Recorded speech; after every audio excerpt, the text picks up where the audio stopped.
तर शेतकरी मित्रांनो नमस्कार. कृषी मित्र महेश या यूट्यूब चॅनलमध्ये मित्रांनो स्वागत आहे. मित्रांनो आजच्या व्हिडिओमध्ये आपण बघणार आहोत उन्हाळ्यामध्ये कृत्रिम पिकाचं उत्पन्न कशा प्रकारे आपण घेऊ शकतो.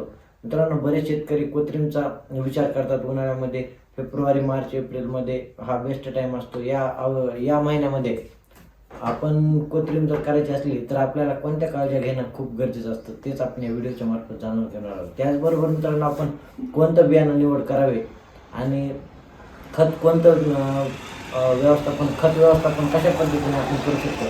कारण मित्रांनो आपण हे साधारण पीक जर बघितलं तर 30 ते 35 दिवसाच्या अवस्थेत हे पीक निघून येतं. त्यामुळे आपल्याला लवकर लागू होणारं खत घेणं खूप गरजेचं असतं. त्यामध्ये मित्रांनो आपल्याला बियाण्याचा जर विचार केला तर आपण गावरान कास्ती गव्हाणं घेऊ शकता. एकरी आपल्याला 35-40 किलो बियाणं लागेल. उन्हाळ्यामध्ये थोडं 5 किलो जास्त घ्या. 40 किलोची पेर करा. अशा पद्धतीने पेर करायची आपल्याला ट्रॅक्टरच्या साहाय्याने किंवा पेरणी यंत्राच्या साहाय्याने. त्याचबरोबर मित्रांनो खत व्यवस्थापनाचा जर विचार केला तर आपल्याला या खत व्यवस्थापन करताना आपल्याला 24-24-0 हे आपल्याला खत घ्यायचं आहे. कारण की मित्रांनो ह्याच्यात 24% नत्र असतं, त्याचबरोबर 24% स्फुरत असतं. त्यामुळे आपल्याला झाडाला लवकर लागू होतं आणि लवकर संपतं.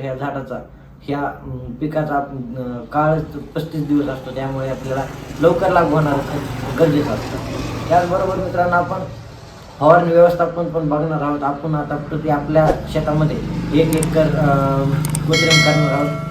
त्याचे व्हिडिओ तुम्हाला आपण आपल्या चॅनलवर भेटतीलच नक्की. त्याच्यामुळे चॅनलला सबस्क्राईब नक्की करा आणि व्हिडिओ जर आवडला तर व्हिडिओला लाईक शेअर आणि सबस्क्राईब नक्की करा. धन्यवाद.